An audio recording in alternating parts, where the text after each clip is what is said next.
Hi, welcome back, everyone. This is your friend Greedy Fanfics, bringing you another fanfiction.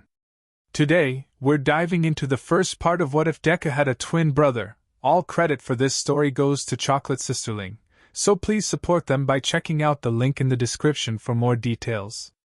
Don't forget to give this video a like and subscribe to the channel if you want more content like this. Now, let's get into the fanfic. You can be a hero! Izuku felt tears in his eyes as he heard those words. All his life he had longed for someone, anyone to believe in him, and his dream. If only All Might had been talking to Izuku and not his twin brother.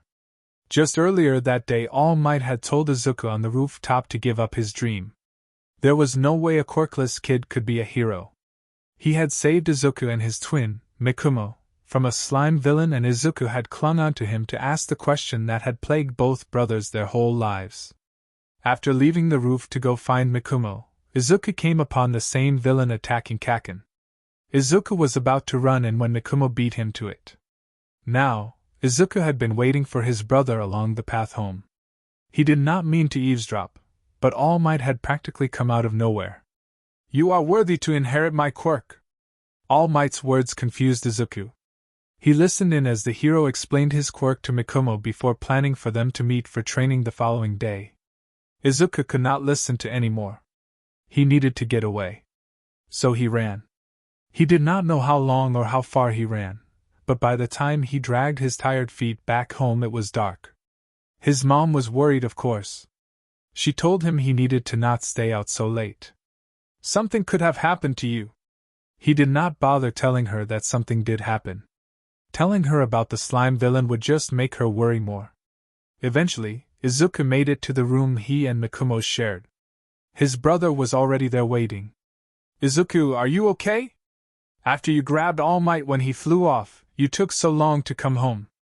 "I'm fine." Izuku forced a smile. He debated how much to say about All Might. "I asked him if we could be heroes without quirks. He said no. Izuku saw the guilt in his twin's eyes at that. No doubt he was thinking about the offer All Might made him. But it was pointless. It's not like they could both inherit the quirk. At this point Izuku would just get in Mikumo's way. "I think it's time I look at other options." "What?" "No!" Mikumo grabbed Izuku's hand. "We promised we would be heroes together. You have to at least try." He looked desperate as he stared into Izuku's eyes. In the end Izuku could not deny his brother's request. "All right. I'll at least try." He would hold out until the entrance exam. If he failed that, then he would bury his dream and just support his brother. The Midoriya brothers had always been inseparable.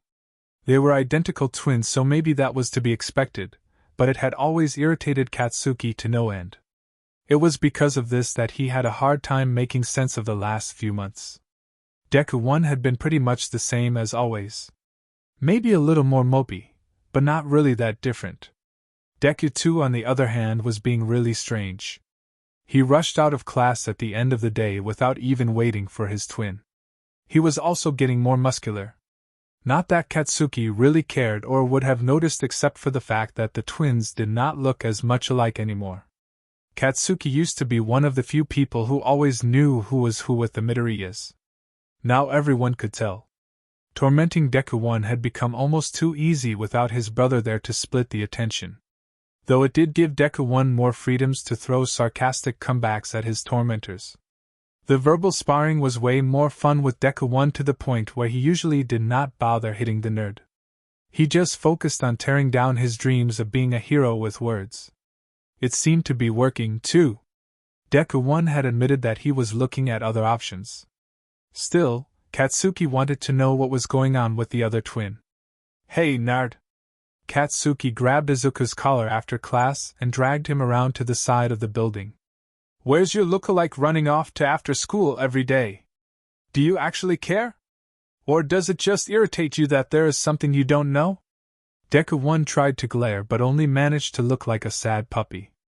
"How about you just tell me and I don't burn any of your books?" Katsuki tightened his grip on the collar while small explosions popped in his free hand. Deku 1 gave a shaky, scared smile. "Ah, so we're negotiating now?" I think I might need more than that since you might still burn my books tomorrow. Okay, Katsuki smirked. Tell me what you know and I promise not to destroy any of your books for the rest of the term. That was only 3 weeks, so it would not be too hard to stick to. After chewing his lip for a moment, the smaller boy nodded in agreement. Katsuki released his collar and stood with his arms crossed. He started doing some extra training for being a hero. Deku's voice was quiet, almost sad. Someone offered to train him, but I wasn't exactly invited.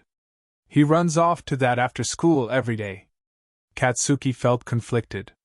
He hated the idea of either Deku trying to be a hero. They were quirkless and weak.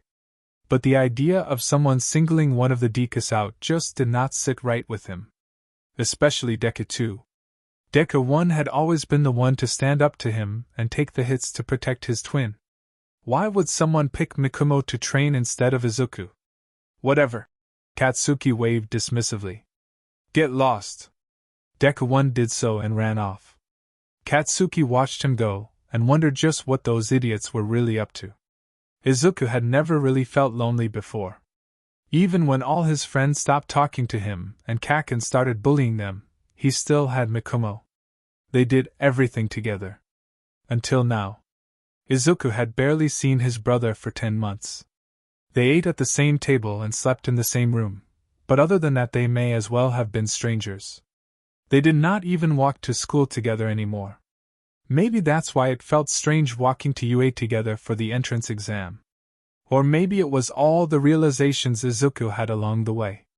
They no longer looked exactly the same. Mikumo had noticeably more muscle that could be seen by anyone who cared to look close. Izuku knew that Mikumo probably had his new quirk now. Another thing to set him apart. Mikumo would probably pass this entrance exam and Izuku would fail. This may be the last time they travel to a school together. As they entered the gates, both boys stared in awe at the imposing structure before them. Out of my way, Dekus! A familiar voice ordered. Both boys flinched.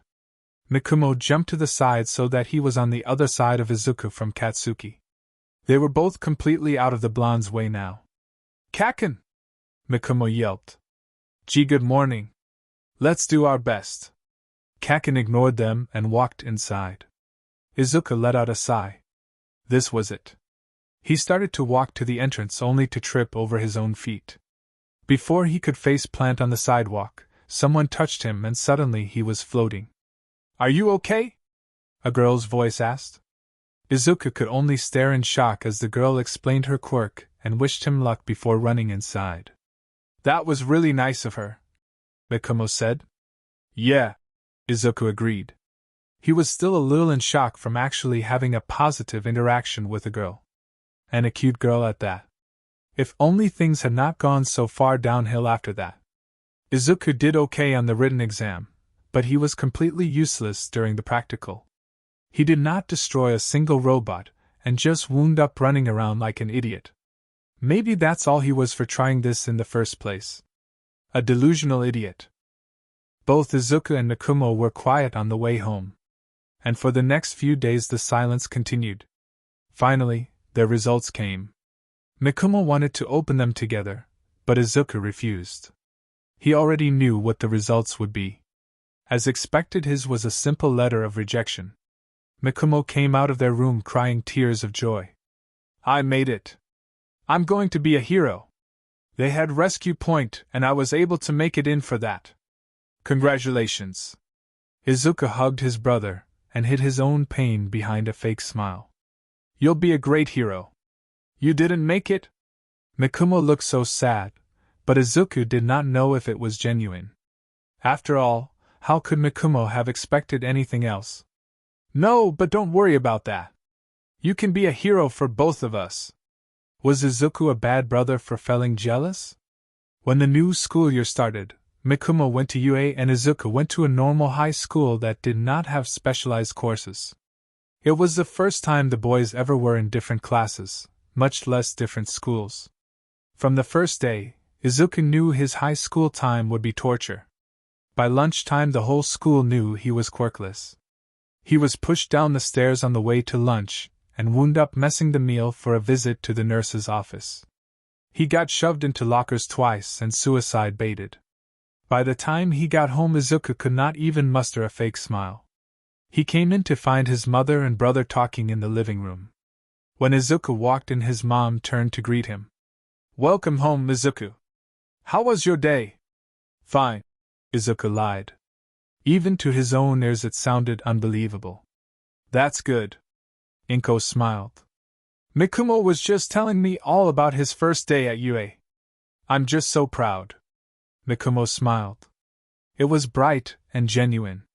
"You'll never believe who I met today. You know the underground hero Eraserhead?" "Yeah." Izuku nodded. Eraserhead was a really cool hero, even if there was not much video of his fights. "He's my homeroom teacher." Izuku's jaw dropped. "No way!" A small smile returned to his lips. "That's so cool. I know, right?" The two boys soon were caught up talking about everything that happened on the first day at UA. Izuku could almost imagine the stories as his brother described them. For those few moments Izuku was able to forget his own pain and imagine what it would be like to be a hero student. Things were getting worse both at school and at home. Izuku bought some cheap makeup and looked up how to use it so he could cover his bruises from school. No reason to worry Mom. Not when she was so happy for Mikumo. Izuku was starting to miss the shoving around and verbal mocking he received from Kaken. It was nothing compared to this, and it kept the others from getting out of hand. They all just followed Kaken's lead. At the new school it felt like everyone was trying to outdo each other on how mean they could be to the quirkless freak. Many had stepped up from suicide baiting to death threats, and Izuku was fairly certain a few of the attacks had been intended for that very purpose. Like the accidental splash of acid from one kid's quirk, or the time he was shoved out a second-story window. So far no injuries had been life-threatening, but it was probably only a matter of time. At home Mom and Mikumo were so happy.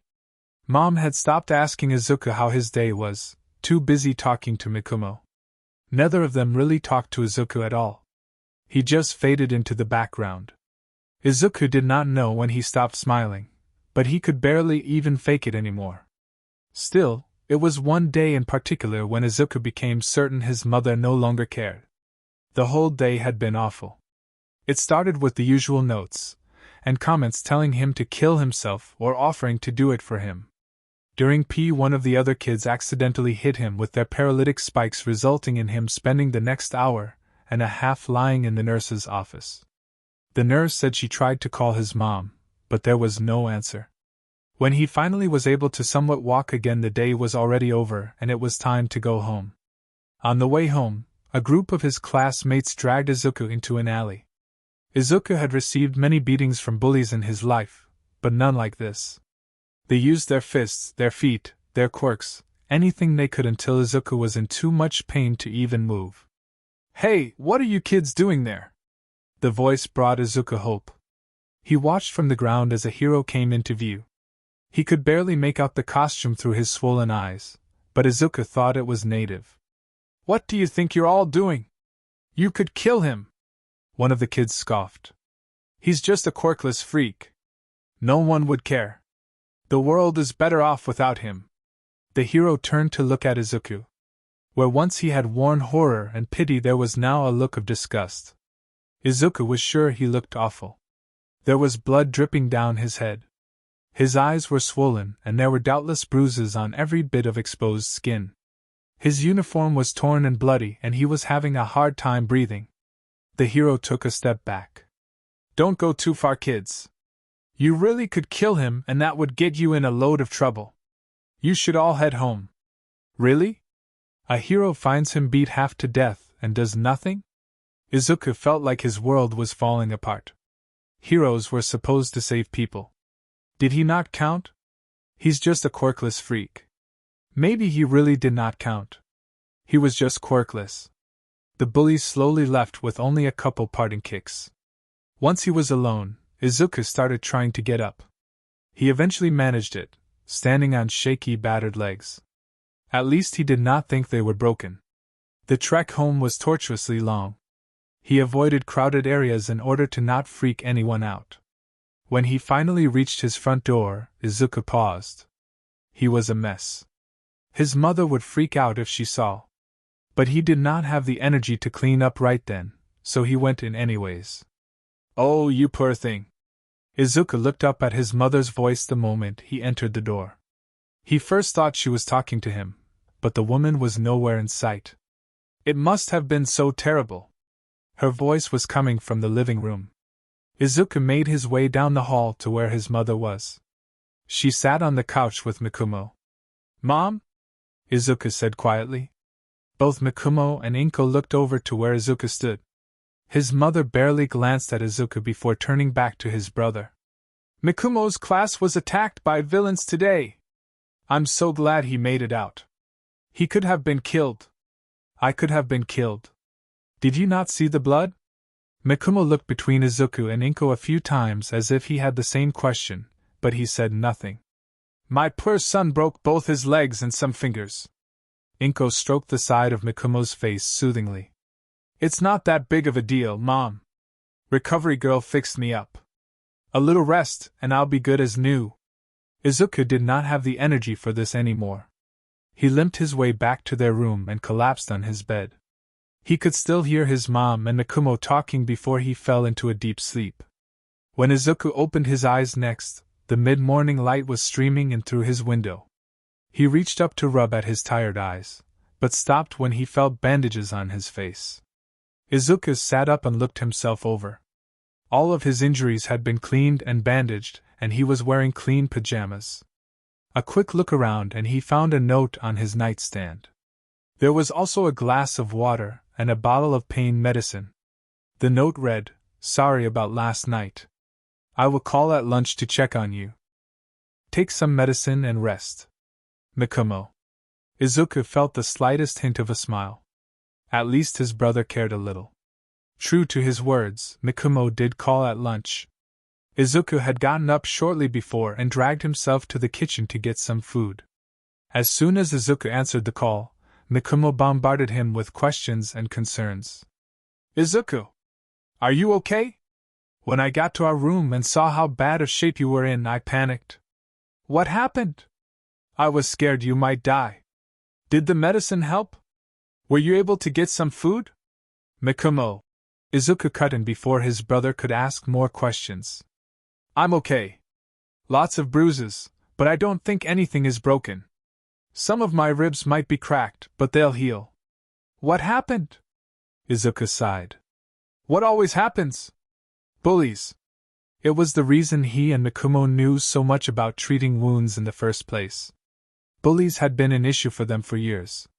"Izuku," Mikumo sounded hesitant. "That was way worse than any bullies we've faced before. There was so much blood and practically every inch of you has bruises. Well, the bullies at my new school are worse than Kaken and his followers ever were." Izuku did not want to make his brother worry more than he already was. After all, there was nothing either of them could do about it. "It's fine. They won't go this far again. A hero told them to back off." It was kind of true. The hero had told them to not go too far, so that was kind of the same thing. "If you're sure." Mikumo sounded hesitant. "I'll be fine. I promise." Watching the annual UA Sports Festival had always been one of Izuku and Mikumo's favorite things to do together. It felt strange turning on the broadcast without his brother this year. Izuku sat in the chair furthest from his mother while they got the TV set up. She did not seem to notice. It was exciting watching Mikumo and seeing all the students form his class that Izuku had heard so much about. It was especially exciting when Mikumo launched into the lead at the last minute and won the obstacle course. Izuku could not stop cheering even with tears in his eyes, and his mother was bawling her eyes out. After the second round, Izuku decided to send his brother a text even if he would not see it until the event was over. "Izu, congrats on reaching the final rounds. I'm so excited to see you in the one-on-ones. Good luck." Laughing face. To his surprise, Mikumo responded just after the tournament took a break for lunch. "Miku, thanks. I wish you could be here too." Sad face. "Todoroki just asked to talk to me in private. I'm kinda nervous." Izuku smiled. At least Mikumo still cared enough to answer him. Izu, he seems kind of intense. Hope it's nothing too serious. Miku, same. I'll tell you about it later. Izuku looked up from his texting to see his mother in the kitchen making lunch. He went to join her. They did not talk. They had only had one conversation since Mikumo's class was attacked by villains, and that had mostly been her telling Izuku that he was so irresponsible for leaving and going to bed while his brother was suffering. The bruises on Izuku's face were still visible when she said this. They had not talked since. Once each of them had their lunches, the two Midoriyas sat down at their respective seats to continue watching. When the tournament round started, they both cheered Mikumo on. They both were thrilled when he won his first round. When Kaken faced his first opponent, Izuku recognized her as the nice girl from the entrance exam who caught him. He was surprised Mikumo never mentioned that Uraraka was the same girl who had helped back then. Maybe he forgot about it. A lot had happened since then. The second round started and Izuku was on the edge of his seat. Todoroki had shown his strength during the first round and Mikumo would have a hard time facing him. But when the fight started, something did not sit right with Izuku. He could see the way they were shouting back and forth. Izuku knew his brother. He knew that Mikumo would not be acting like that unless he had some goal other than winning the fight. He had his suspicions when Todoroki's left side burst into flames. Both Mikumo and Todoroki were smiling as if they knew something that the rest of the audience did not.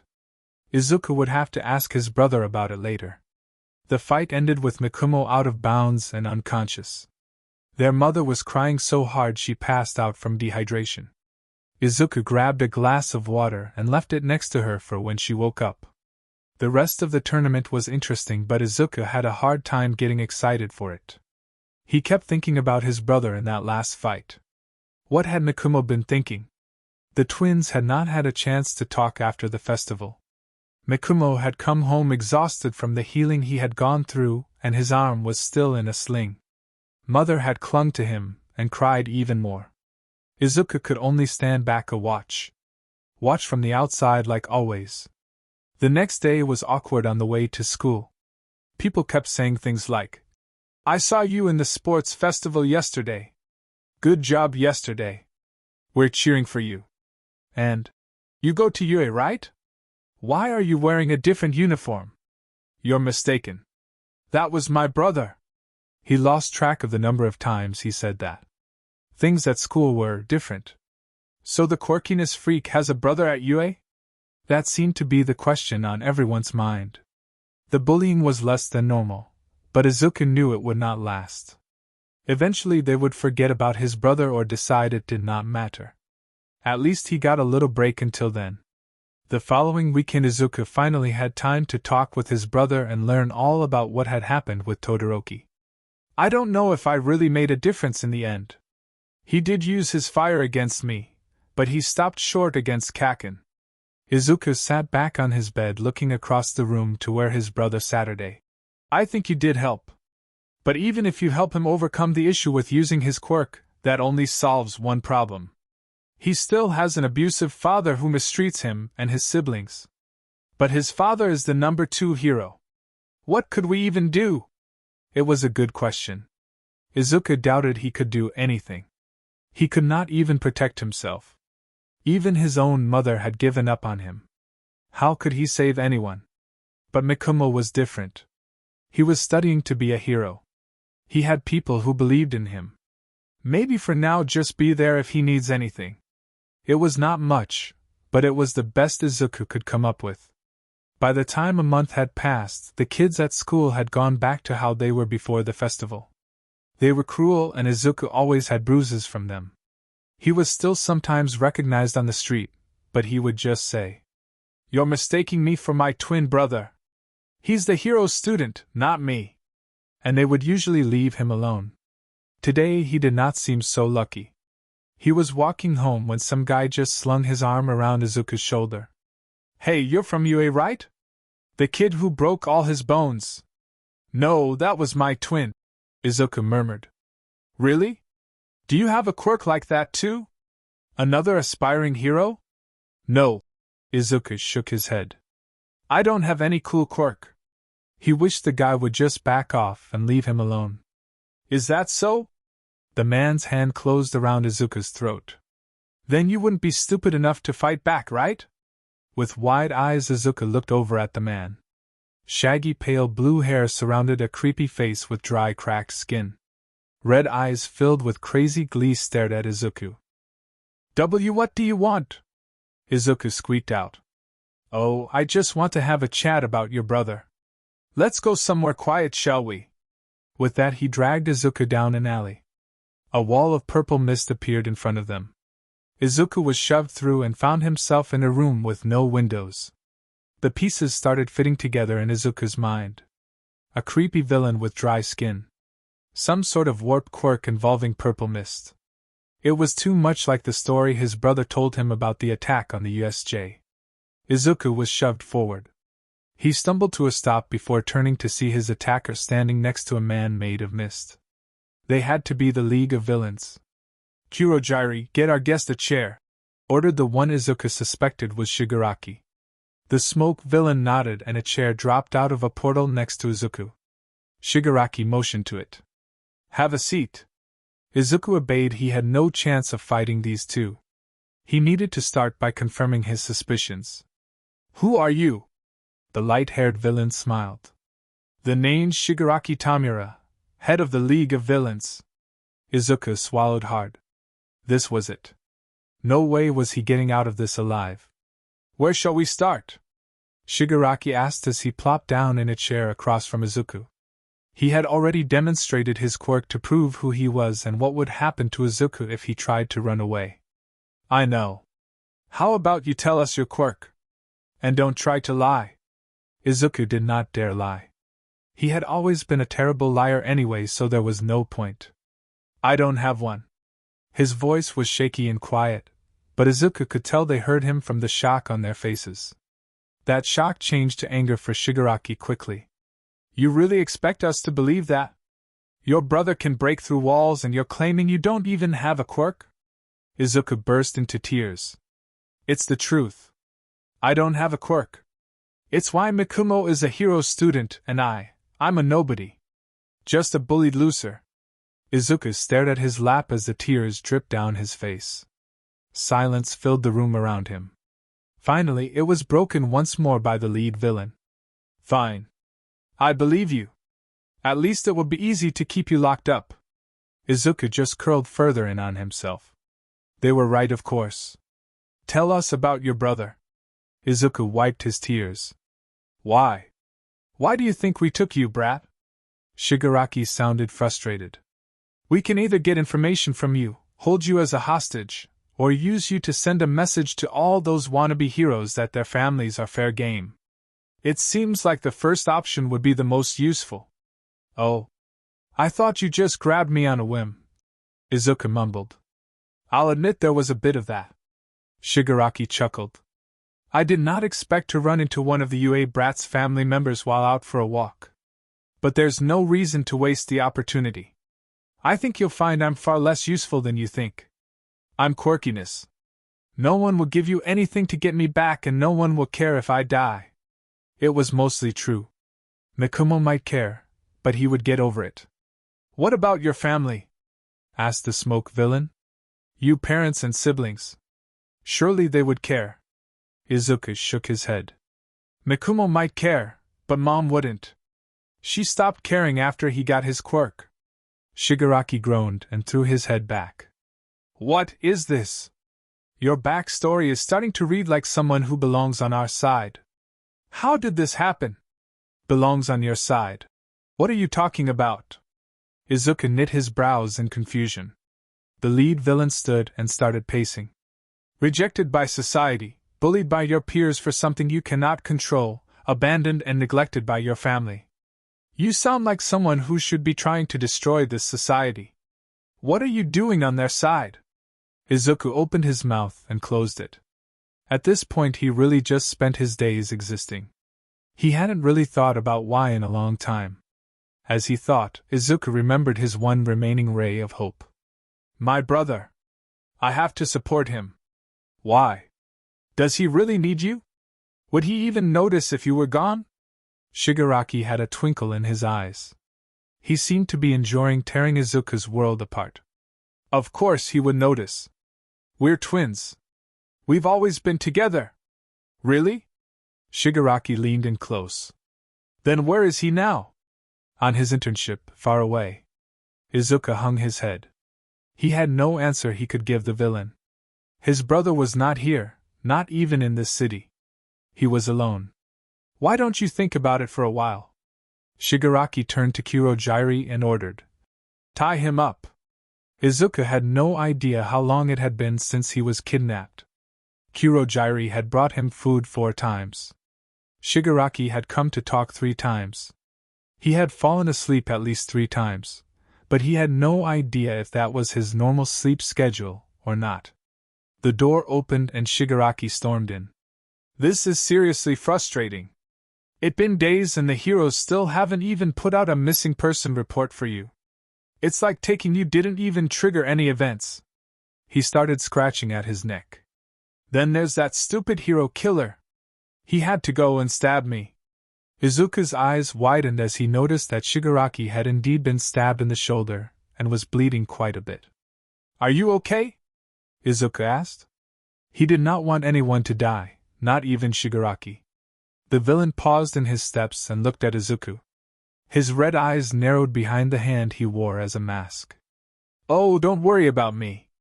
I'll get patched up. But I need to teach that hero killer a lesson. I think a few nomas should do the trick. Then he left and Izuku was alone again. It was probably a few hours later when Shigaraki returned. He seemed calmer this time, but still not happy. He dropped into the chair across from Izuku with a long sigh. Well, now we just have to wait and see how that plays out in the news tomorrow. Back to the side quest with you. Why haven't the heroes started looking for you? Well, Mikumo was on his internship so he wasn't home to notice I was gone. Izuku started. Right. I noticed he was in Hosu. So annoying. He was not supposed to be in Hosu, but maybe things changed. Izuku continued. My mom stopped noticing if I was around or not a while ago. As for my school, they probably would not care about me missing classes unless I missed enough to fail. Even then I don't know if they would bother calling my mom or anything. Shigaraki frowned. That really is annoying. You haven't really given us any useful info either. There's not really any point in keeping you. Izuku swallowed. Was this the part where he died? On the other hand, if you worked for us as a spy... Izuku's eyes grew wide. I can't. My brother Dash. How many times do I need to point it out? Shigaraki interrupted. He doesn't really care about you. You're just a means to an end or worse, a habit. He only takes notice of you because you're always there. He would not really care if you disappeared. You're wrong. Izuku whimpered, but there was no strength behind it. Am I? Shigaraki smiled. Let's make a deal. You go home and take some time to really look at how your brother treats you. How everyone treats you. We'll come talk later and see if you still want to help this society that tries its best to destroy people like us. People it doesn't approve of. He disintegrated the ropes holding Izuku to the chair, then went to the door and called Kurojirai. Moments later Izuku walked through a portal and into his own room. He froze as the portal closed behind him. Izuku had expected to be dumped back where he was taken. Instead he was standing in his own home. The villains knew where he lived. Freaking out would accomplish nothing, so Izuku did his best to stay calm. It mostly worked as he was only slightly trembling at the thought that the villains could just show up any time to kill him, or his brother. He did his best to distract himself by looking around to try and gather information. It was dark outside. His clock read 4:23, so it was early morning. Strangely, he did not feel that tired. Either his internal clock was way off, or the adrenaline was keeping him from feeling the exhaustion. It was likely a little of both. The next thing Izuku noticed was his backpack and phone. They were sitting on his bed. Izuku had both items with him when he was taken. Kurojirai must have dropped the off some time earlier. His phone was dead, so Izuku still did not know what day it was. He would have to wait for it to charge enough to turn on. He put it on the charger and went to take a shower. Spending days tied to a chair only allowed up to use the toilet had left him stiff and gross feeling. When he finally was able to check the date, Izuku found that it was 3 days after he was taken. He had been gone about 60 hours. Had his mom even noticed? Izuku tried to lay down for a while and sleep, but his brain was running 100 miles an hour, and he could not rest. He stayed in bed until around 6:30. By then his mom was usually up, though he did not hear her today. Izuku went to the kitchen to make some breakfast. He was surprised to see that the refrigerator was empty of anything that would go bad quickly. No fruit, veggies, meat. It was strange since his mom usually kept things well stocked. He fried a few eggs and made some rice. When his mother still had not come out, Izuku checked her room. It was empty. For a brief moment Izuku panicked. Had the villains done something to her when they came here? Was she dead because of Izuku? No. That did not make sense. If they had done something to his mother, they likely would have said something to Izuku. Maybe she was just working different hours this week. She always wrote her schedule on the calendar in the kitchen, so Izuku went to check. There were 2 large notes written for this week. The first was Mikumo's internship. The second was labeled spa trip. Izuku stared. His mother had gone on a 4-day spa trip without even telling him, or leaving a note, or even leaving food for him to eat. Angry tears rose to Izuku's eyes, but he quickly wiped them away. He was not going to waste any more tears on that woman. If Inko did not want to be his mother anymore, then fine. He would not even think of her as such anymore. Inko just happened to own the house he lived in. Mikumo was his only family from then on. Mikumo could hardly wait to get home. He had never gone a whole week without seeing his brother, and he had so much to tell him. Of course he would have to keep the details of his fight with Stain secret. The police had been very clear about that. He still had so much to tell. Mikumo could not believe that he forgot to tell Izuku about choosing the hero named Deku to represent both of them. Then there was how he had finally learned to control his quirk. When he opened the front door, Mikumo was happy to see his brother's shoes there. His mom was probably still at work, but Izuku should have just gotten back from school. "I'm home," Mikumo called. He was surprised when Izuku did not answer. Mikumo found Izuku in their room when he went to put his things away. It did not look like Izuku had gone to school since he was just wearing sweats and a t-shirt. Izuku looked lost in thought and did not seem to have even noticed Mikumo's arrival. "Hey Izuku? You okay?" At Mikumo's voice, Izuku finally looked up. "Yeah, I'm fine." Izuku's voice was devoid of life, making his statement completely unconvincing. Mikumo sat on his bed across from Izuku. "What happened?" Izuku looked torn for a moment, as if he was not sure if he should say anything. "While you were gone, Inko went on a 4-day spa trip without even telling me. She even cleaned out the fridge before she went. I don't think she even remembered I would be here," Izuku said. "What?" Mikumo breathed out the question. Sure, their mom had been neglecting Izuku a little lately, but this was extreme even for her. "Did you talk to her about it? Maybe there was some reason." Izuku shook his head. "We haven't really talked in a couple months. Not since that day your class got attacked." The memories of that day flashed through Mikumo's mind. The villain attack had been awful, but what happened at home had been worse. When Izuku came in covered in blood and his mom just ignored it, Mikumo had been so confused. At first he thought maybe he had been seeing things, but when he returned to their room he found Izuku in such bad shape. He had been so scared that he might lose his brother. "I didn't realize things had gotten that bad." Mikumo stood and moved to sit on Izuku's bed next to him. "I'll talk to her about it. You're my brother and her son, she can't treat you like this." "Don't bother," Izuku murmured. "If she doesn't want me as his son, then that's fine with me. From now on you're the only family I have." Mikumo hated this. He hated feeling caught between him, mom, and his brother. He loved them both and wanted his family to be whole. He wanted Izuku to be loved just like he was. Or at least he thought their mom loved him. Did she only care because he had a quirk? Mikumo felt lost. For now he would just have to do his best to be there for both of them. He would be Izuku's hero no matter what. After his run-in with the villains, Izuku did not bother going back to school. He could not bring himself to face all those people who hated him. He could not take another day of just existing for others to torment. Instead, he spent his days studying things he actually cared about. Quirk theory, hero history, technology. He actually was pretty good when it came to programming. It was when he was investigating making apps for his phone that Izuku happened to find a new contact he had definitely not put in there. Handman. It was not hard to figure out who it was and how it got in his phone.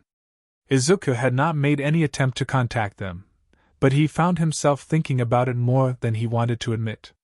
Mikumo was still the one bright spot in his otherwise dreary existence. Every day he came home and told Izuku all about his time at UA. He never bothered Izuku about the fact that he was never in uniform and always home. Mikumo definitely suspected that Izuku was not going to school, but thankfully he did not ask. As the end of the first school term drew close, Mikumo was increasingly busy. He came home later and later, and what time he did have at home was spent studying for the coming finals. Izuku helped when he could, but it was not much. Once more Izuku was left feeling alone, separated from everyone and everything else. Midoriya Izuku! Inko yelled his name the moment she entered the house. It was strange hearing her acknowledge his existence. She had not even spoken his name in months, and now she was yelling it like it was normal for her to reprimand her wayward child. Izuku came out of his room to find Inko standing in the living room with her arms crossed glaring at him. She did not give him a chance to talk before she started yelling. I just found out that you have been expelled due to lack of attendance at your high school. They said you have not been going to classes for over a month. Izuku shrugged. I'm actually surprised they bothered telling you at all. Inko's mouth opened in shock as she just stared at him for a moment. Then she returned to glaring. Why have you been skipping classes? What possible reason could you have? You need a high school diploma to get any decent job, Izuku.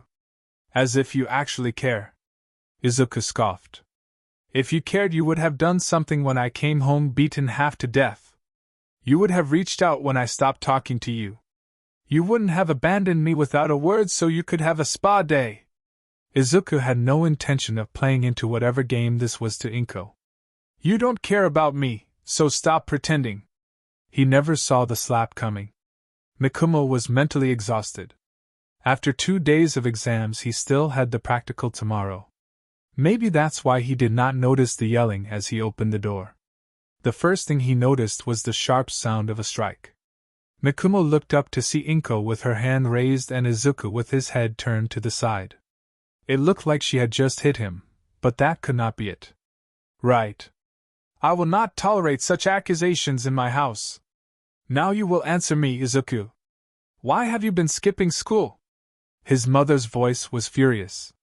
Mikumo had never heard her like this before. I stopped going to school. Izuku's voice was quiet and firm. Because I was tired of being bullied. I was tired of being hated for what I am and being everyone's punching bag. I decided I would rather stay home and study things I cared about. Inko scoffed. I made sure the school you went to had a zero tolerance for bullying. Is that really the best lie you can come up with? Mikumo could only stare. Did his mother really believe that? Izuku had sat with them at the dinner table with bruises, cuts, and more clearly visible, yet she was still denying the obvious abuse Izuku had endured. Izuku just chuckled. I knew you did not care, but I didn't realize you were delusional enough to actually think things were okay. Izuku stepped back and shook his head. His laugh sounded almost manic this time.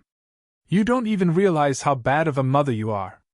I was almost killed and you looked the other way. I was kidnapped by villains for 3 days and you didn't even notice. The shock of that statement had not even settled into Mikumo before he saw his mother raise her hand and slap Izuku again. Enough lies, Izuku! She screamed. You're just saying these things to get attention and make me feel bad. She raised her hand for yet another strike, But this time Mikumo caught it before she hit his brother a third time. "That's enough," Mikumo spoke in a firm voice. Inko looked at Mikumo in surprise before schooling her expression. "You're right. It is enough. Enough lies and manipulation. Izuku, you are no longer welcome in this house." Both twins stared in shock at Inko. She could not be serious. Then she said it again. "I will not support a freeloader who refuses to make anything of himself. Pack your things and leave, Izuku. You are not welcome here." "I should have known this was coming," Izuku stated. "Fine. I'll go." As soon as he went to their room, Mikumo turned to their mom. "You can't do this. Izuku is only 15. He can't survive on the streets." "I've made my decision," Inko insisted. "Your decision is wrong." Tears filled Mikumo's eyes. "He's my brother, your son. You cannot just throw him out on the street." A moment later their bedroom door opened and Izuku came out with his backpack and a duffel bag. He paused to look Mikumo in the eyes. He seemed to be searching his face for something. Whatever it was, he didn't seem to find it. Izuku's face grew hard and he turned to leave without a word. Mikumo wanted to stop him. He reached out, but he could not find the words. Tears dripped from his eyes. And then his brother was gone. A numbness filled Izuku as he walked out of the apartment complex. He expected this kind of thing from Inko at this point. Mikumo letting him go without a word had been a surprise though. Did Mikumo really care so little? It did not matter now either way. Izuku paused at the street to consider what to do now. He pulled out his phone and hesitated for only a moment before placing the call. It rang a few times before there was an answer. "Who is this?" the raspy voice of Shigaraki asked. "It's Midoriya, Izuku. You remember me, right?" Izuku was starting to think this was a bad idea. "Took you long enough to call. So have you made a decision?" Izuku swallowed. "I don't know how much help I'll be, but I'll do what I can for you guys. I don't really have anywhere else to go anymore." "Where are you right now?" "I'll send Kurojairi to pick you up. I'm just in front of my apartment, or rather my family's apartment." There was a slight chuckle on the other end. "Go to the alley just north of there." Izuku did so and found a dark portal waiting for him. He took a deep breath and entered. As Izuku stepped out the other side, he found himself in some kind of bar. Shigaraki was sitting on one of the stools and Kurojairi was behind the counter tending the bar. "Is it really okay for me to be here? I'm only 15. The question was out of his mouth before he could even think about it. Shigaraki laughed. "You do realize we're villains, right? We don't exactly care about the rules." "Oh, of course." Izuku ducked his head to hide his embarrassment. "Have a seat." The villain motioned to the stool next to him. "Give Kurojairi your info dump so he can give me the important parts later." Izuku was confused. "You want me to talk to Kurojairi? Not you? I'm not big on all the character background stuff when I already decided I want you in my party." He waved his hand dismissively. Izuku took the offered stool. He chewed his lip for a moment before offering. "I could probably just give you the important highlights." That earned him a smile from Shigaraki. "So there's a summary option built in? Go for it. In short, you were right. My mom kicked me out as soon as she had an excuse and Mikumo didn't do anything to stop her. I want to help you destroy this hero's society. I'm sick of it. I have notes on all the UA students in my brother's class. Quirks, fighting styles, even personalities. It's a mix of my notes and Mikumo's, so it should be helpful." "That's great and all." Shigaraki's eyes narrowed behind his hand mask. "But how will you get any new information if you've been kicked out?" Izuku swallowed. "I think that Mikumo will still talk to me. I don't think he wanted me to go, and I would be surprised if he didn't text me soon. He'll be worried." It felt wrong exploiting his brother's trust like this, but what other option did Izuku have?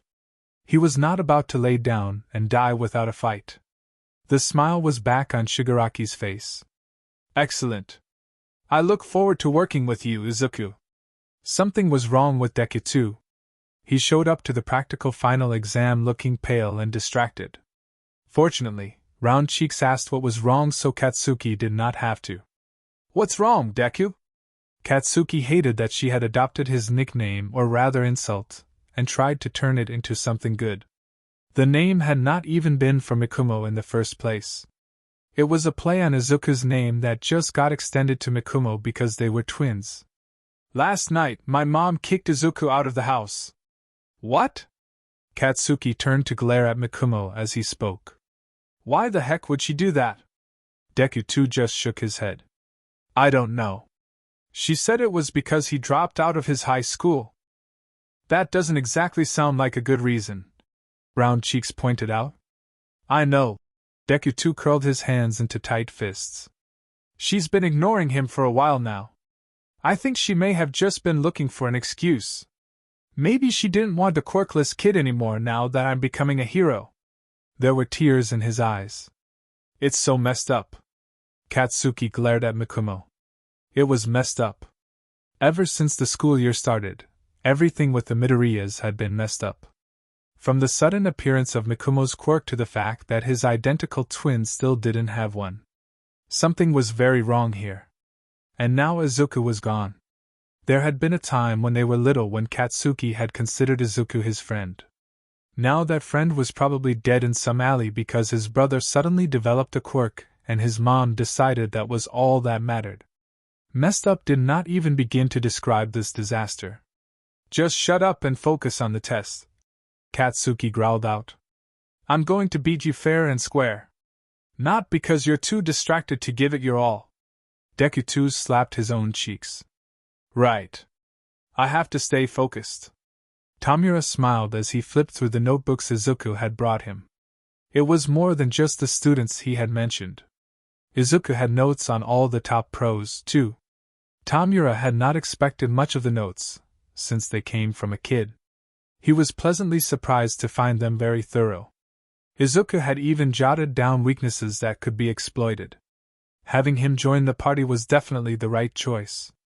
He glanced over to where Izuku sat on the other side of the room. The boy was going between his computer and phone. Looked like he was texting someone. Probably his hero's student brother. Tamura would need to keep an eye on that to make sure his new member did not get pulled away by the other side. Izuku smiled and turned to Tamura. "Mikumo passed his final exam. That means he gets to go to the summer training camp." Well, that was some worthwhile information. "Do you know when and where the camp will be?" Tamura asked. "I can ask." Izuku frowned. "Hey, Mikumo keeps asking about where I am. What should I tell him?" "Why are you asking me? You should know what he would believe better than me." Tamura scoffed. "Just make sure you don't give him our location or anything stupid." "Right." Izuku chewed on his lip. "I'll figure it out." He typed away for a moment then frowned. "He gave me the dates, but they're keeping the location secret until they get there. How annoying. A training camp would have made a good target. Though maybe he should focus on building his party first." "What are you doing on your computer over there anyway?" Tamura asked as he tossed the notebook down on the bar. "Oh," Izuku shifted uncomfortably. "I was doing a little research. With everyone thinking that the League of Villains and Hero Killer Stain are connected, I was looking at how that affected people's view of the League." He hunched in on himself as if expecting to be yelled at. Tamura narrowed his eyes. "Find anything interesting?" The lack of rebuke apparently was enough to cheer up the kid as he perked up immediately. "Yeah, actually. There was a video about Stain that got put out just after his capture. It got a lot of people talking about his goals and sympathizing with them. You might be able to use that to get people siding with the League and your goals." Izuku stopped talking abruptly and turned to fully face Tamura. "Actually, what are the League of Villains' goals? Isn't it obvious?" Tamura scratched lightly at his neck. "We're going to kill All Might and destroy this hero's society." Now Izuku was fidgeting with his fingers. Did the kid ever sit still? Right. I guess that makes sense. It just was never really stated. I don't think people really know your goals or motivations. Maybe if they did, then more people would want to help. I'm sure there are others who have suffered because of heroes. I mean, what are the chances that I'm the only one? Izuku was rambling again. Was this going to be an everyday thing? They might have to work on that. They're your goals too? Right. He interrupted. The rambling cut off and Izuku looked up. His face was serious. Yes. When I came here I had already made up my mind. I will help you as much as I can to destroy this society. Was this really a good idea? Izuku wasn't sure, but it was too late to turn back now. Mikumo had already spotted him. Izuku! Mikumo ran up and wrapped his arms around his twin. I missed you so much the last few days. Izuku returned the hug. I miss you too. It was strange to be meeting at a mall like this. Especially with all of Mikumo's classmates here. Thanks for asking me to join you. Are you sure it's okay with everyone? Of course. Mikumo pulled Izuku over to where the other hero students were waiting. Hey everyone, I want you all to meet my brother Izuku. There were cheerful greetings all around and Izuku returned them with a polite smile. He kind of regretted coming here. These were the same people that Shigaraki was trying to kill, and here he was smiling at their faces while stabbing them in the back. ᴅᴇ interrupted his thoughts. We heard you got kicked out. Where have you been living? Oh, looks like it was time for creative storytelling. Izuku rubbed the back of his neck and glanced away. I was taken in by a friend of sorts. He helped save me from bullies a while back. It was kind of true since he was the reason Izuku stopped going to school where he was bullied. That's nice. The girl gave him a huge smile. I'm glad you have a safe place to stay. Fortunately, the attention shifted away from Izuku after that. It seemed that everyone needed different things for the trip. They quickly split up and the only people left were ᴅᴇ and the twins. This was more the size of group Izuku was comfortable with. Then ᴅᴇ yelled about bug spray and ran off. Am I the bug? Mikumo questioned. Izuku could not help but laugh. Even the small chuckle felt strange. It had been a while since he laughed. I'm sure that's not it. He placed a reassuring hand on Mikumo's shoulder. Then he remembered that he actually wanted to talk to ᴅᴇ. Hey, can you wait here a moment, Mikumo? I'll be right back. As soon as he had agreement, Izuku ran after the fleeing brunette. What was she so flustered about anyway? Hey! Izuku called out. ᴅᴇ! At her name the girl slowed down, and he was able to catch up. Izuku? Did you need something? Kind of. It seemed silly now, but Izuku had already come this far. You might not remember this, but back at the UA entrance exam you stopped a boy from falling on the way in. Yeah. ᴅᴇ smiled. That was Mikumo, right? Ah, the plight of identical twins. Actually, it was me. I never got a chance to thank you. It was really nice of you to help even though you didn't know me. It really wasn't that big of a deal. But you're welcome. They stood awkwardly for a minute. So, did you want to go back and find Mikumo? I'm sure he would like to shop with both of us. Izuku asked. Yeah, let's go. By the time they returned to where they had left Mikumo, he was no longer there. Did he decide to go shopping without us? ᴅᴇ asked. I doubt it, Izuku answered.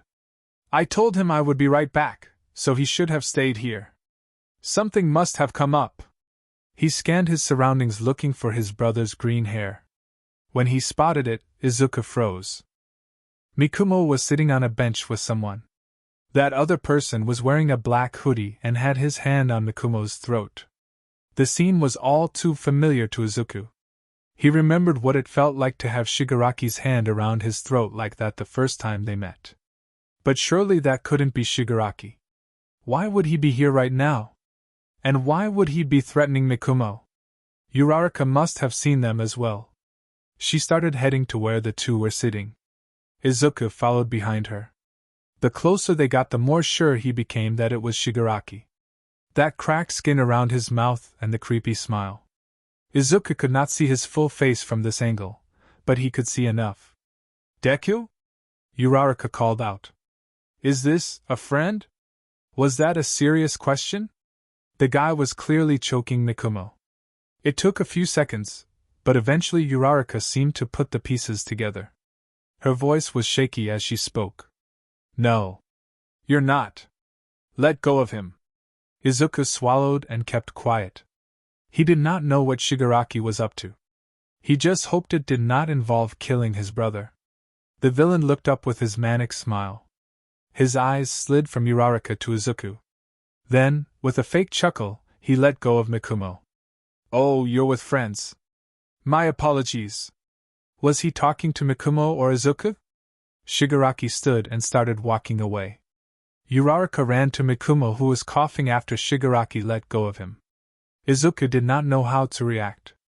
His breath was coming in short gasps, and his head felt light. Izuku! The voice pulled Izuku out of his head. He blinked the world back into focus, and saw the worried face of his brother. It's okay. You're safe, Mikumo said.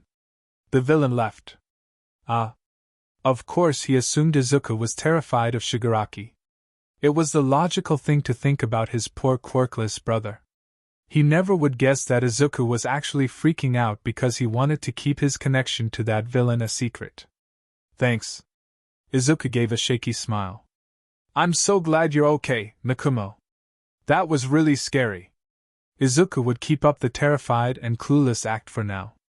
When he got back to the bar, he had questions for his new boss. When Izuku returned to the bar, he was wearing an expression that Tamura had not seen on him before. His lips were pressed in a thin line while his eyes burned with a cold irritation. His eyes landed on Tamura and narrowed to a glare. It was all quite amusing.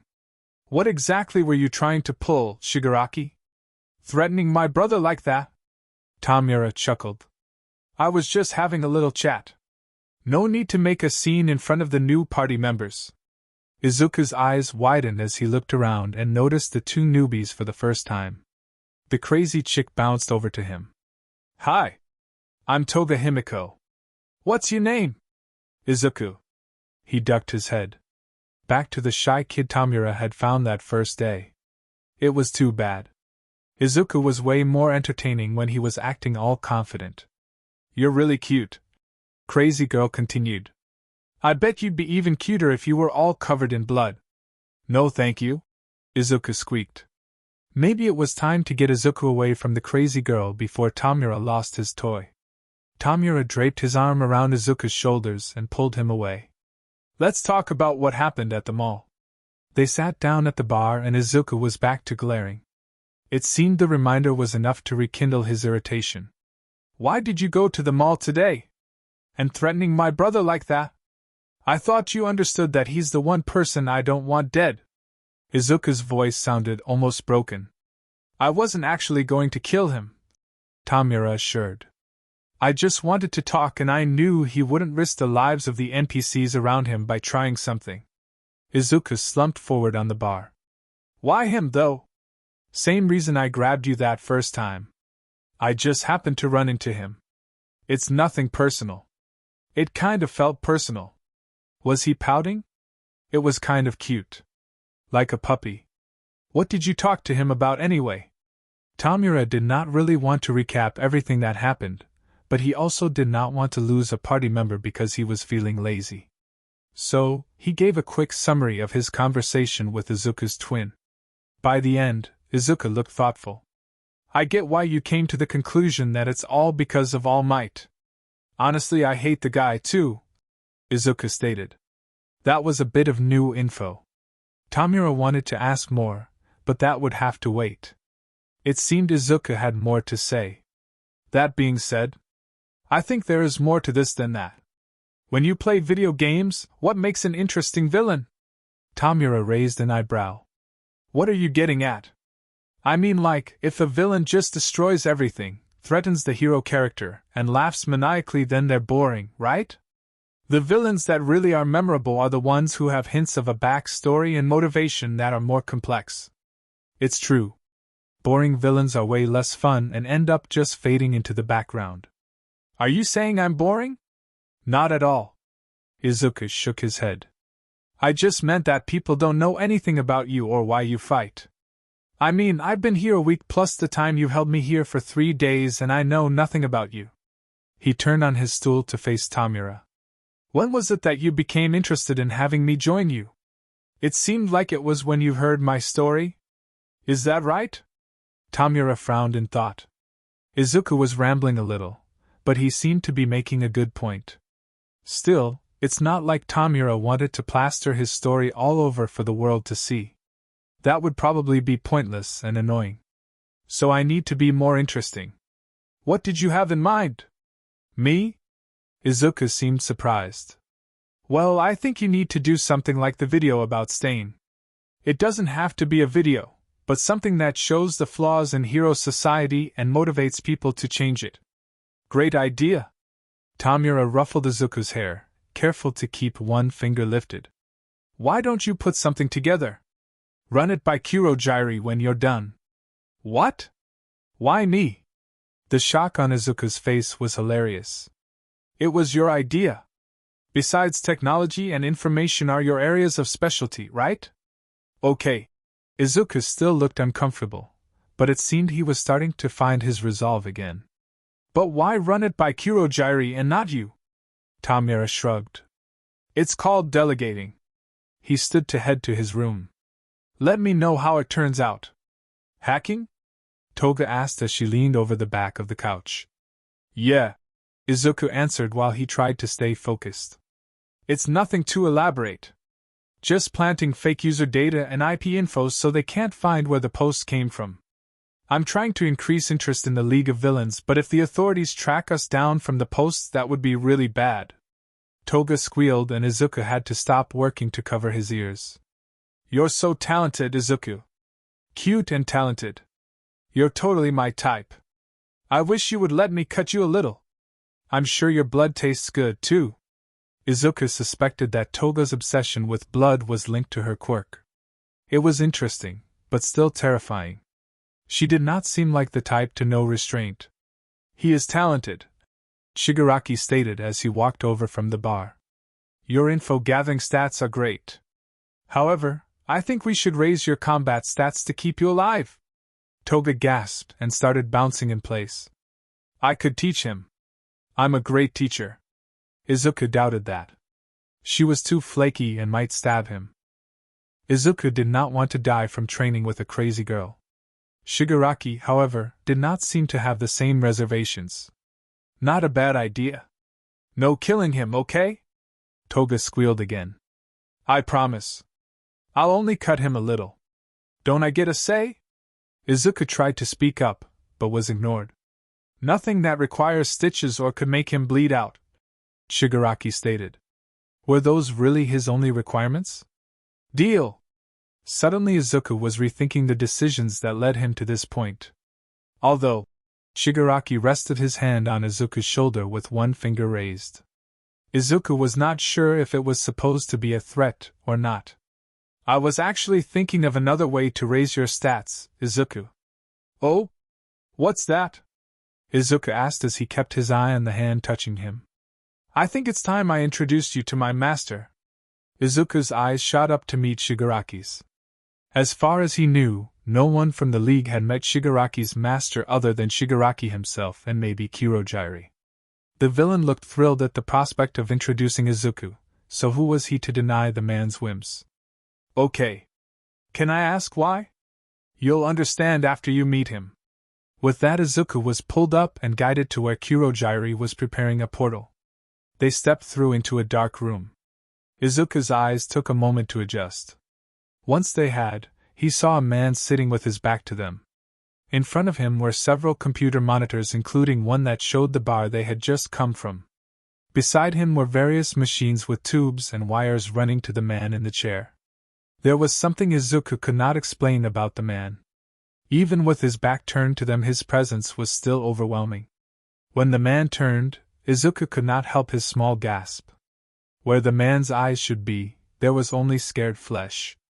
The man grinned. Izuku, it is so nice to finally meet you. You may call me All for One. It's nice to meet you too. Izuku's voice shook almost as bad as the rest of him when he forced out a reply. All for One chuckled. No need to be afraid. As long as you remain loyal to Tamura, I will not harm you. In fact, you're here to receive a gift. A gift? Izuku furrowed his brows. What kind of gift would this man have for him? He was just a quirkless nobody. If you could have any quirk, what would it be? Shigaraki asked. He looked excited. His smile was so big it could not even begin to be hidden by the hand on his face. I don't know. Izuku ducked his head. Of course he thought about it many times, but admitting that felt selfish. This seemed to amuse All for One. I'm sure you do. You have definitely thought about it. Now imagine someone could actually give you any quirk. What would you ask for? That should only be a hypothetical question, but the way he asked it sounded serious.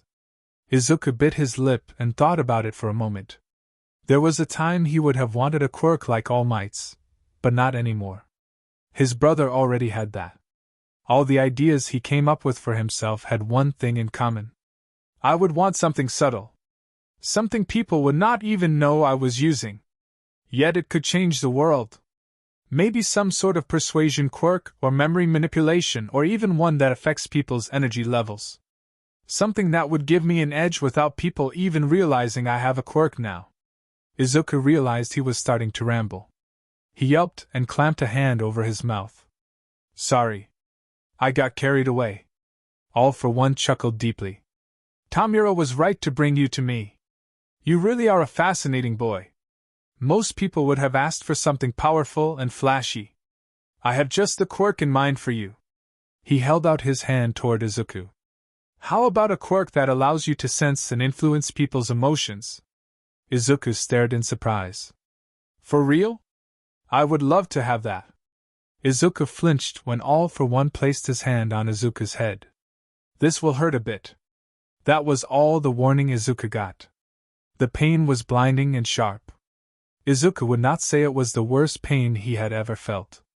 He had been through too many beatings to say something so ridiculous. This pain was more like a severe headache. Painful, but Izuku could grit his teeth and bear it. When the pain passed, there was something new. Like an awareness. It was like something between sight and touch, but without using his eyes or hands. Izuku could feel the glowing ball of joy from Shigaraki next to him. Like a kid with a new toy.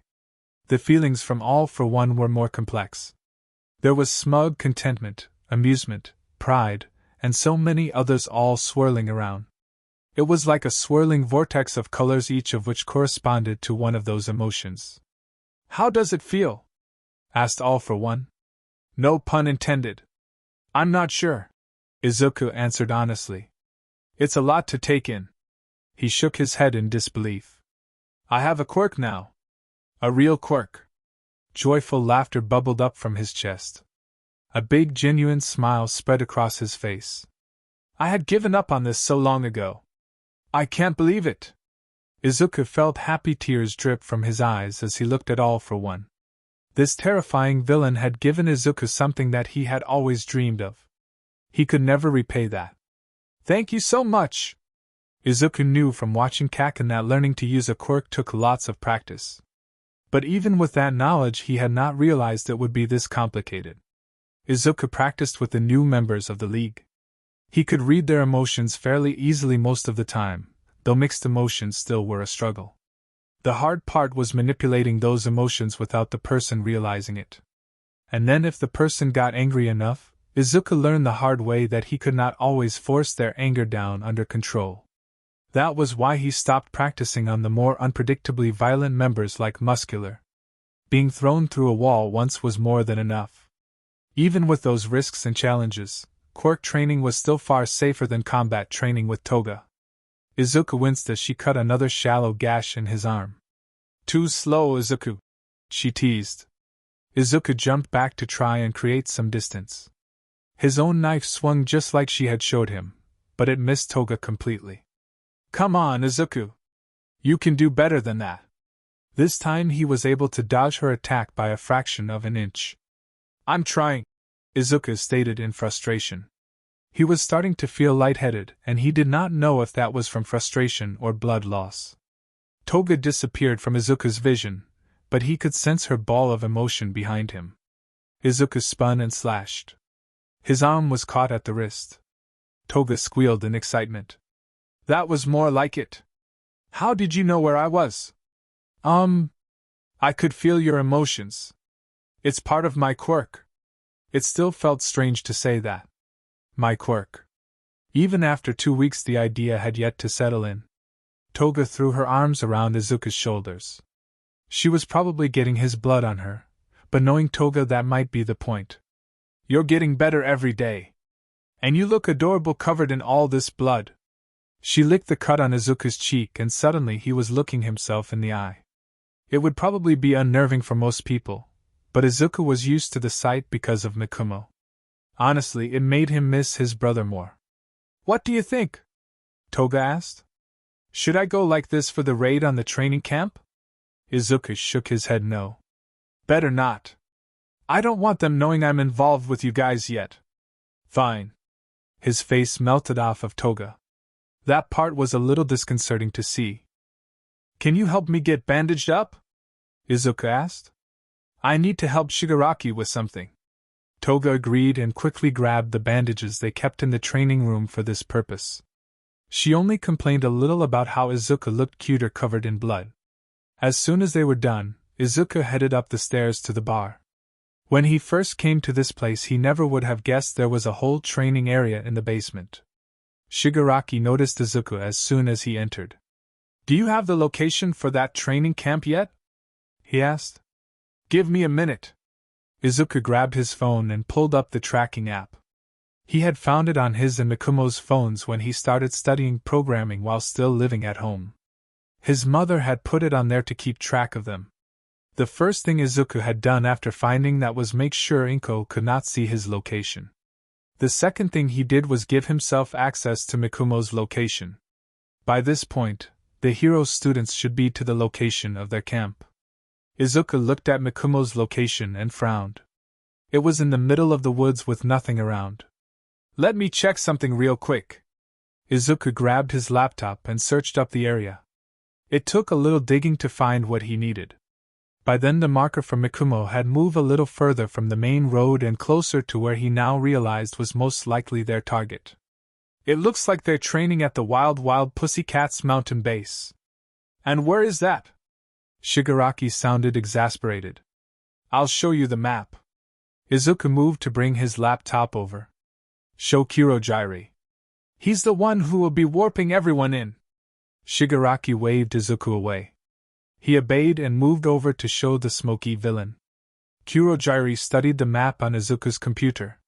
The satellite view showed where the cabin was as well as various clearings and paths. Izuku checked Mikumo's location once more. Right now I think they're around here. He pointed to the map a ways from the buildings. I think they are making their way from the main road to the cabins on foot. It's probably part of a training exercise. Kurogyari nodded. I see. In that case we will wait until night to go in. It would be best to make sure the students are not out wandering around when we arrive. Even though Izuku was providing them with intel, the villains had mostly kept him out of the loop with the details of the attack. He had met the team and frankly they were a little terrifying. They had not told him any details about when they would attack or what their goals were. In the end, no matter what their goals were, the attack itself would be a victory as long as they caught the heroes unprepared. No matter what the outcome, Hero Society would suffer a blow. The bar felt weirdly quiet after everyone went on the mission. Sure, Kurogyari and Shigaraki were there, but Izuku had gotten used to all the commotion from the others. They were not expecting everyone back until the next evening, so Izuku went back to his apartment to get some sleep and do some work. It was a small place that the League provided for him not far from the bar. Honestly, with all that the League of Villains did for Izuku, he wished there was more he could do in return. When he had no home, they gave him one. When no one believed in him, they did.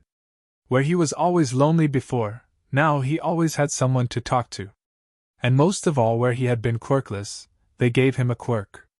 He just needed to find a way to use it to help his new allies. His desire to better use his quirk had led Izuku into a study of psychology. A lot of it he still did not understand, but it was giving him insight into those around him. Izuku was starting to suspect that his mother had some trauma or possibly mental illness that led to her abandoning him while justifying it in her own mind. Then there was the way Kaken had turned on him. His former friend might have an inferiority complex and be overcompensating for his own perceived shortcomings. Regardless, Izuku was sure they were both products of this twisted society. The society he was trying to destroy. Izuku spent most of the time everyone was gone split between research and practice on his newer computer skills. He learned some new tips and tricks for trying to get around firewalls. He even tested them out on his neighbor's Wi-Fi and hacked into the stranger's computer. It was a decision he regretted as soon as he saw what kind of smut the guy had saved. Izuku quickly wiped all connections from his computer. He just wished he could also wipe it from his memory. Next time he would make sure he knew what he was hacking into ahead of time. He was just starting to try hacking into UA when the text came telling him everyone was back. Izuku hurried over, but he never expected to be greeted by familiar yelling of someone he had not seen in months. "What the heck? Get your hands off of me, you villains!" Izuku froze. Kaken's back was toward him, but there was no mistaking that spiky blonde hair and angry attitude. The villains were in the process of wrestling him into a chair and strapping him down. Izuku just stood back and watched, unsure of what to do. He focused on Kaken's emotions and was surprised to find a large amount of fear. It made sense. Kaken had just been kidnapped by villains. But fear was not an emotion he ever expected to associate with Katsuki. Once they had him strapped into the chair, Kaken quieted down. His eyes swept the room before freezing on Izuku. They just stared at each other, as Katsuki's face slowly drained of color. "Why the heck are you here, Deku?" The question was strangely quiet and shaky. Izuku ducked his head to avoid Kaken's eyes as he hurried over to the bar. "Why is he here?" he asked Shigaraki. "Because he would be perfect for our team. I've had my eye on him since the sports festival." "What makes you think he would want to become a villain?" Izuku asked incredulously. Shigaraki tilted his head as if he found the question strange. "His attitude makes it obvious. Plus he likes to win and our side will be the winning one. He likes to win like All Might." Izuku groaned out as he pressed the palms of his hands to his eyes. "You don't understand Kaken at all." He dragged his hands down his face and frowned at Shigaraki. "And you do? We grew up together. I've known him my whole life." A smirk was just visible behind the villain's mask. "Sounds to me like you're the perfect one to talk to him about recruitment." It took a moment for Izuku to realize that not only was Shigaraki serious, but he meant now. Izuku swallowed and moved over to stand before his former friend. He used his new quirk to get a read on Kaken's emotions. The ball of emotions pulsed with more fear now along with bits of confusion and guilt. "Hey, Kaken! Long time no see. Don't hey Kaken me, you stupid nerd. Why are you with the villains? You always wanted to be a hero, so why?" Izuku licked his lips and fidgeted with his fingers. "It's not like I had a lot of other options. I'm just a worthless Deku after all." He felt Katsuki's guilt spike at the words. He could use this. "I had no home, rejected by my family, no friends to turn to. If these villains had not taken me in, I would have died on the street." Not necessarily true. Izuku had learned how to be resourceful in the last few months, but it was very possible. "You could have come to my house. My mom would have taken you in." Katsuki sounded desperate as he leaned forward against the straps. Izuku actually laughed incredulously at that. "Why on earth would I have thought that? You made it very clear that you wanted nothing to do with me in middle school. Why would your mom take in a quirkless Deku when her son despised me?" Carefully Izuku reached out with his quirk. He latched onto the guilt that was already starting to overwhelm Katsuki and pushed it even higher. Katsuki dropped his head in clear shame. Izuku debated how to move this along in the direction of joining. Before he got a chance, Kaken spoke again. "But why them? They tried to kill your brother. I saw him all beat to a pulp." Izuku quickly turned to look around the room. "Who dared to hurt Mikumo?" he hissed. "Don't look at us," Dabi scoffed. It was probably either muscular or moonfish. Those guys were really crazy and neither of them came back. A frown settled on Izuku's face.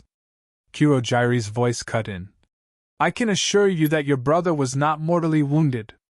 Based on what I saw, it is likely that his injuries were mainly self-inflicted due to misuse of his quirk, like at the sports festival. Are you really going to take the word of a villain? Katsuki asked. Izuku could sense the smallest hope behind the words. Kaken was trying to draw Izuku away from his friends. Why wouldn't I? Izuku tilted his head. He needed to get the conversation back on track. They have never lied to me or hurt me outside of training. Training? Kaken scoffed. Is that where you got all those scars? That's not training, it's torture. Another laugh slipped from Izuku's lips at that comment. It was low and self-deprecating rather than joyful. Torture? Before I came here, I was regularly beaten to a pulp both at school and on the way home. I was nearly killed by some bullies, and when a hero came along, all he said was that they would get in trouble if I actually died. All Might of all people broke my dreams and left me on the top of a tall building. And then there's you, Kaken. You tormented me daily and told me to jump off the roof. He ignored the angry murmurs around the room. When I compare all of that with a few shallow cuts from each training session, the villains don't seem so bad. The guilt was at a level that was doubtless paralyzing by now. Izuku needed to move this on to something more productive. He took a small step closer to the captive. You know, Kaken, you were my best friend for a long time. Izuku gave Katsuki a small sad smile. I missed that time. Then maybe you shouldn't have become a villain. Kaken spat. He came across as brave on the surface level, but Izuku could sense the sadness beneath it. I'm going to be a hero, Deku. You're the one who doomed us to be on opposite sides. Wow, harsh. Shigaraki cut in. Didn't you listen to what he was saying? You heroes did not give him any other options. Not that heroes really seems like the right word after that. You'd be surprised how many heroes ruin lives like that, Dabi added. It seemed they had picked up on where Izuku was going with this. Anyone who has seen people like Endeavor can figure that out easy. Heroes are supposed to win so that people will be saved. Defeating the villain is meaningless if the civilians are hurt in the crossfire, Izuku said as he amped up Katsuki's doubt and confusion just a little. You always looked up to All Might for the way he wins. He's known for defeating the villains without civilian casualties. But really, that's just what the cameras see. He didn't save me. No hero did. Is that really what you want to be part of? Anger flared in Kaken. Is that what you're after? You want me to join the villains like you did? I'm not that weak, Deku. He yanked against the chains while his lips curled in a snarl. That's not what I want. Izuku's words not only surprised the Katsuki, who became suddenly still, but the other villains as well. I'm not a villain, Kaken. I have not done anything illegal, and I'm not asking you to. All I ask is that you look at the world without the rose-colored glasses. Strictly speaking, Izuku had done illegal things, mostly hacking, but Kaken did not need to know that. Shigaraki's frustration was distractingly intense. This was not what he asked of Izuku, but Izuku knew that Kaken would not be persuaded to give up his lifelong dream in a single conversation. Izuku walked away from the imprisoned student and over to the bar. He would let Katsuki think things over for a while. Kurojire gave Izuku a milkshake, earning himself a bright smile as thanks from the boy. The other villains were starting to mill about and chat now that the show was over, so to speak. With his back still turned, Izuku focused on Katsuki's emotions and tried to guess at what his former friend was thinking. Kaken was certainly struggling with his own guilt, and there was a lot of doubt swirled in with that. Izuku smiled and chose not to mess with the emotions for now. It seemed things were going exactly how he wanted. The days were starting to blur together for Katsuki. He really expected the heroes to come barging in by now to rescue him. Instead, he was still strapped to a chair with the original Deku as his main company. He had already learned far more than he wanted about Izuku's life during the months since they last met before the kidnapping. At present, Deku was showing Katsuki scars from the times he had almost died due to bullying. Deku lifted his shirt to show a large scar on his back. This one is from when a classmate pretended to lose control of their quirk and doused me in acid. Katsuki winced. He had felt the sting from Raccoon Eye's quirk and knew how much acid could hurt. To have that massive a scar, it must have been pretty severe. Izuku just moved on like he had not just admitted to something horrifying. Katsuki glanced around and saw the discomfort on the villains' faces. At least he was not the only one disturbed by all this. Izuku lifted the hair that covered his forehead to show off a long jagged scar there. This one and the long one on my arm are from when some classmates cornered me in an alley and tried to beat me to death. Katsuki felt sick. He knew he had been a jerk to Deku in middle school, but he would never have gone this far. He just wanted Deku to give up the impossible dream of being a hero without a quirk. He never truly wanted Deku dead. Izuku gave a sad smile. A hero actually caught them in the act that time. For a moment I actually thought I was saved. A knot formed in Katsuki's stomach. Just from the way Izuku said it, he knew that this story would not have a happy ending. A big part of him did not want to know what happened, but his curiosity would not shut up. Either way, Izuku continued. At first he was upset and told them to stop. Then they told him I was quirkless, and in a moment his attitude changed. The supposed hero went from telling them to stop to telling them not to go too far. He just pointed out that if I died they could get in trouble. Then he left. A man who claimed to be a hero left a child bleeding out in a back alley with his attackers still there simply because I didn't have a quirk. This is why hero society needs to be cleansed, the lizard villain stated from across the room. People like that have no right to call themselves heroes. You'd be surprised how many heroes are really scumbags when outside the public's view, Scarface added. Izuku nodded. Yeah, I learned that the hard way. Wide green eyes looked into Katsuki's own with a sad, searching gaze. Do you understand yet, Kaken? Our society is flawed at the very foundation. After all, that's why you bullied me. Right. Katsuki froze. His bullying may have been mild in comparison to what Deku had been talking about, but it had gone on for years. He knew it was why Deku had not come to him or his family for help in the first place.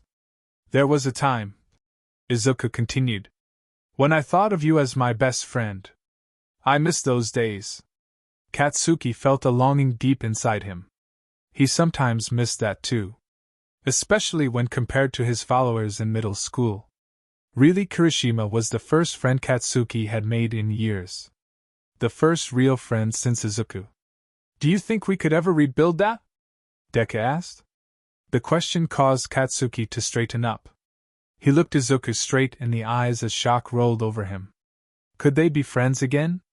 Deku, He was cut off by a knock on the door. Kamino pizza delivery.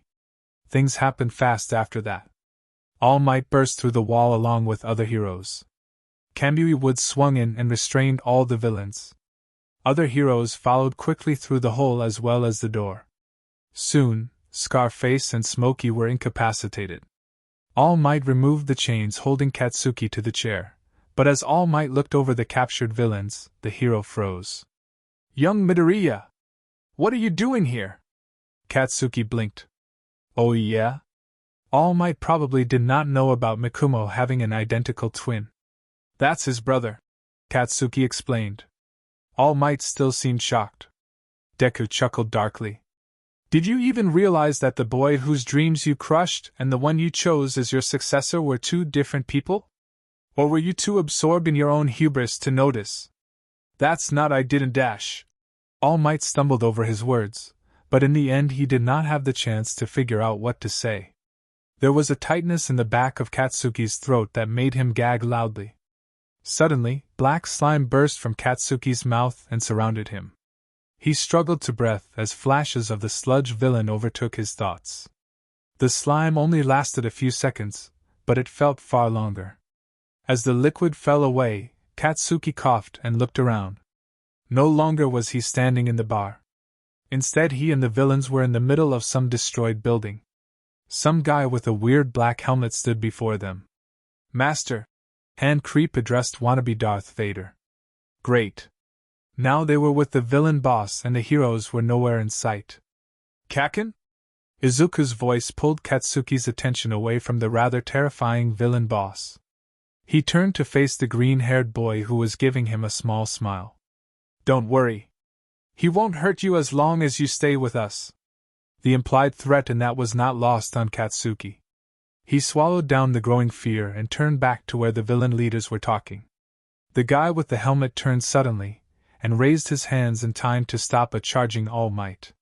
It was clear from what they said to each other the villain knew the symbol of peace, and had fought him in the past. That raised the questions of why Katsuki had never heard of him, and why he was not behind bars. The answer to the second became too easy to guess as the guy held his own against the number one hero. Villain boss used a quirk, a different one than he had been using to fight All Might, to force the smoky villain to open a portal, even while unconscious. That was when the villains started trying to take Katsuki again by force. He fought back with everything he had, but there were so many of them that Katsuki could do little more than dodge. Some part of his brain was thankful that at least Izuku was not joining with them. Suddenly, a gigantic spire of eyes shot out from behind a broken wall. Katsuki stared along with everyone else as several of his classmates shot up the spire into the sky. Kirishima stretched out his hand and yelled, "Come on!" Katsuki's hand stretched out, and he was about to launch into the sky after them when he hesitated. Fear and doubt flooded into Katsuki. Could he really reach them? What would happen to all of them if the villains tried to follow him? What would happen to Izuku if he left? Katsuki was pulled from his thought by a hand taking his own. He turned his head to see Izuku's pleading eyes. "Please, Kaken. Don't leave me." Katsuki hesitated. He looked back to the sky, but it was too late. His chance to escape was gone. He did not even realize when Izuku pulled him into the portal. Despair was the only word Mikumo could think of to describe how he felt. Izuku was with the villains for some reason and Mikumo's attempt to save Kaken had failed. He did not understand why Katsuki had not taken the way out when they presented it to him. Did it have something to do with Izuku being there? Were they both being brainwashed somehow? What do we do now? Kirishima was trembling with frustration as he demanded answers that none of them had. Are we just supposed to walk away? We have to, Ida stated. This battle is beyond our abilities and now Bakugo is beyond our reach. Kirishima clenched his fists and turned on Mikumo. This is your twin's fault. I saw him grab Bakugo when I called out to him. He's the reason Bakugo didn't come. The reason we lost him. Mikumo shook his head. No. There has to be some kind of mistake. Izuku would never do something like that. He's not a villain. Even as he said it, Mikumo's mind flew to everything that had happened to Izuku in the past year. The separation and disappointment caused by Mikumo getting a quirk and getting into UA. The severe bullying. And worst of all, the way their mother had treated him. Everyone had a breaking point. Had Izuku been pushed to his? Believe what you want, Kirishima mumbled. I know what I saw. And I'm sure the heroes saw too. Mikumo swallowed hard. Kirishima was right and no doubt the heroes would have questions. Questions that Mikumo would rather not answer and others that he could not answer. The next day the news was full of unhappy stories. Rescue of UA student fails. Brother of UA student joins villains. All Might's secret form revealed. Is this the end for the symbol of peace? Izuku scrolled through the stories on his phone while sitting beside a once more tied-up Kaken. It looked like things were about to get interesting.